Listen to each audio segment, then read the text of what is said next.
सभी साथियों को जय भीम, जय भारत, नमो बुद्धाय, जय संविधान, जय विज्ञान। मैं आप सभी लोगों का साथी action news डांटेकरा channel Ambedkar Nagar की धरती से। साथियों, इस समय मेरा सभी देशवासियों के लिए एक सवाल है, सरकार से लेकर देशवासियों से ये सवाल है कि आखिर जब 1967 में बाबा साहब जी की प्रतिमा साथियों संसद भवन पर लगाई गई, तो आखिर हटाने की जरूरत क्यों?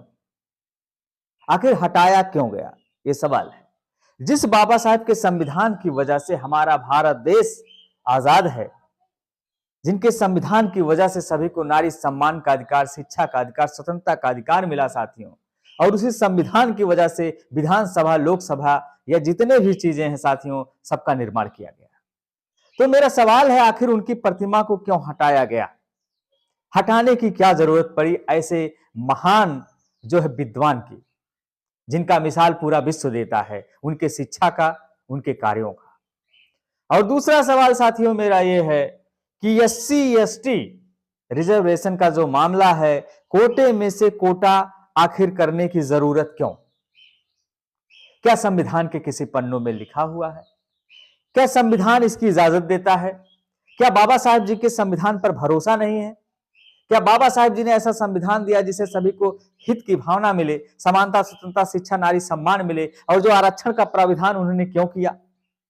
आखिर उन्होंने आरक्षण का प्राविधान इसीलिए किया था जिससे कि लोगों के अंदर विकसित हो, जो दबे कुचले असहाय लोग हों वो विकास के मार्ग पर जाएं। आखिर आज जब विकास के मार्ग पर लोग जा रहे हैं, पढ़ लिखकर बाबा साहब को पढ़े, बहुजन महापुरुषों को पढ़े, उस विकास पर जा रहे हैं, तो फिर लोगों के अंदर मिर्ची क्यों लग रही है? ये नहीं होनी चाहिए। आप भी पढ़िए, आप भी बढ़िए, बाबा साहब का यह संविधान है। तो लेकिन अब जो दबे कुचले लोग थे, असहाय लोग थे, जो उस काबिल नहीं हुए, अगर कोटे में से कोटा आप करेंगे, कहा जाता है कि अगर किसी का पैर काट लिया जाए या किसी भी पक्षी का जो है पैर, पंखा जो काट लिया जाए, क्या उड़ान वो भर पाएगा साथियों? आखिर क्यों चाहता है ये देश? आखिर लोग क्यों चाह रहे हैं? ऐसा नहीं होना चाहिए। और तीसरी बात मेरी साथियों ये है कि जब जब साथियों मैं देख रहा हूं कि अलगाव की भावना देश में पैदा हो जा रही है कि अगर SC/ST के कोटे में से कोटा आप निकालते हैं, तो साथियों क्या ये सही है? नहीं सही है। विकास जो हुआ है, जो दबे कुचले असहाय लोगों का विकास हुआ है, वंचितों का विकास हुआ है, वो साथियों रुक जाएगा। और जब रुक जाएगा तो हमारा भारत देश विकसित देशों में नहीं हो पाएगा साथियों, क्योंकि अभी 15 अगस्त साथियों आने वाला है। 15 अगस्त साथियों आने वाला है और बहुत लोग कहेंगे मेरा भारत महान है, मेरा भारत महान है। तो महान साथियों तभी बन पाएगा मेरा भारत देश जब जो दबे कुचले असहाय लोग हैं, उनके कोटा, जो कोटे में से कोटा अगर आप कर देंगे तो उनके पैर को काट देंगे। और मेरा एक और साथियों तीसरा सवाल है कि जब लोकसभा में, विधानसभा में इतने ज्यादा संसद, इतने ज्यादा विधायक होने के बावजूद अनुसूचित जातियों के फिर भी आवाज नहीं उठा पा रहे हैं। वाह, क्या विडंबना है, क्या विडंबना हमारे देश की।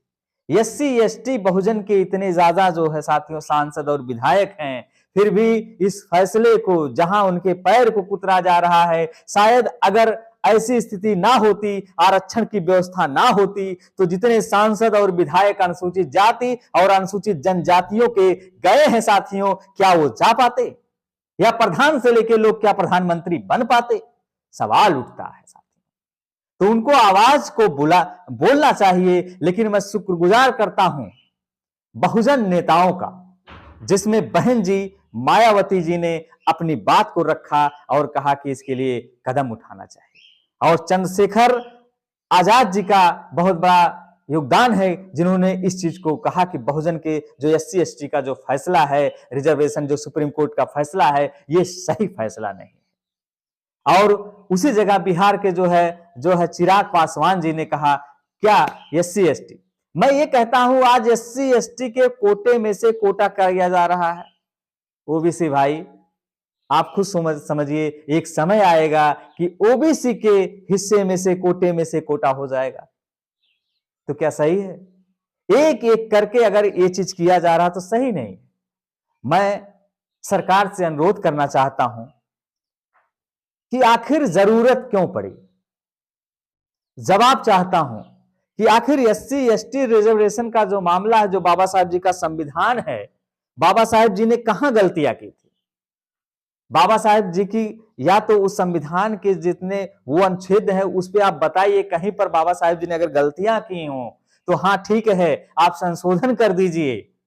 लेकिन एससी एसटी का साथियों मैं यही कहना चाहूंगा कि अगर एससी के लोग बढ़े हैं या एसटी के लोग बढ़े हैं, उसमें कोटा में से कोटा आप कर रहे हैं, ज्यादातर चमार और जाटो साथियों आपको मिलेंगे जो विकास के क्षेत्रों पे गए हैं।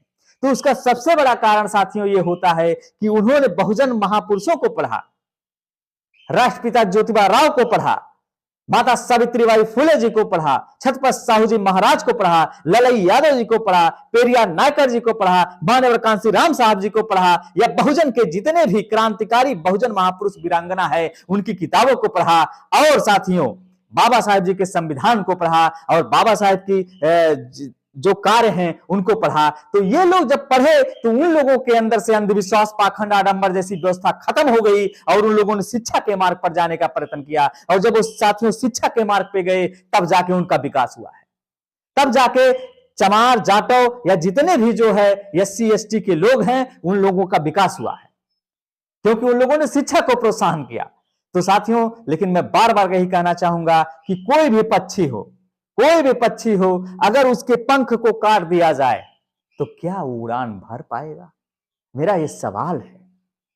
आखिर सदियों से दबे कुचले लोगों के साथ अन्याय होता रहा, उनको दूर किया गया समाज में, वो वंचित रहे अधिकारों से, लेकिन बाबा साहेब जी का संविधान अगर उनको अधिकार दिया है तो क्या उस अधिकार को छीन लेना चाहिए? ये कहां की इंसाफ है? ये कहां का इंसाफ है साथियों? मैं सरकार से गुजारिश करना चाहता हूं, या तो सरकार बाबा साहेब से ज्यादा पढ़ा लिखा हो जाए, या उनसे भी बड़ा क्या विद्वान है। आखिर बाबा साहेब का जो संविधान है, संविधान से ही संसद, विधायक या जितने भी चीज हैं सभी का निर्माण हुआ है। तो एससी एसटी या जितने भी बहुजन क्रांतिकारी साथी हैं, हम लोग अपनी आवाज को दे सकते हैं, लेकिन मेरा विनम्र अनुरोध है देश के प्रधानमंत्री से, सरकार से, कि एससी एसटी का जो रिजर्वेशन या कोटे में से कोटा का कार्य आप किए हैं उसको, उसके तह तक आप जाइए।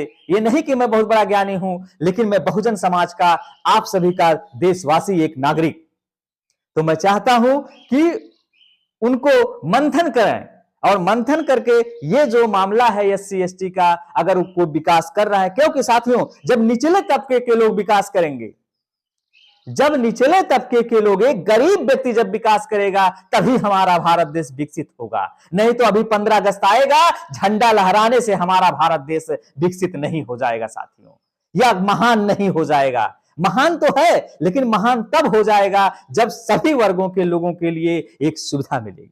तो मेरा यही कहना है कि जो दबे कुचले असहाय लोग हैं उनके पंख को ना काटा जाए, उनके पंख को ना काटा जाए, उड़ान भरने दिया जाए, क्योंकि जब वो उड़ेंगे तब हमारे देश का विकास होगा। क्योंकि जब एक गरीब ऊंचे पायदान पर जाएगा तभी देश विकसित मार्ग पे जाएगा, नहीं तो अमीर ऊंचे पायदान पे है साथियों।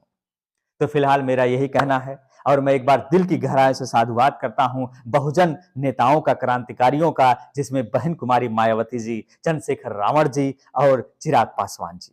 तो मेरा अनुरोध है सरकार से एक बार फिर से कि आप इस फैसले को देखिए, और बाबा साहेब के जो संविधान है उसको देखते हुए साथियों आप ऐसा काम करिए जिससे हमारे एससी एसटी या सभी लोगों का कल्याण हो और हमारे देश का कल्याण हो। इन्हीं शब्दों के साथ मैं सभी साथियों से विदा लेता हूं, और जय भीम, जय भारत, नमो बुद्धाय, जय संविधान, जय विज्ञान। मैं आप सभी लोगों का साथी एक्शन न्यूज डॉक्टर के चैनल अम्बेडकर नगर की धरती से।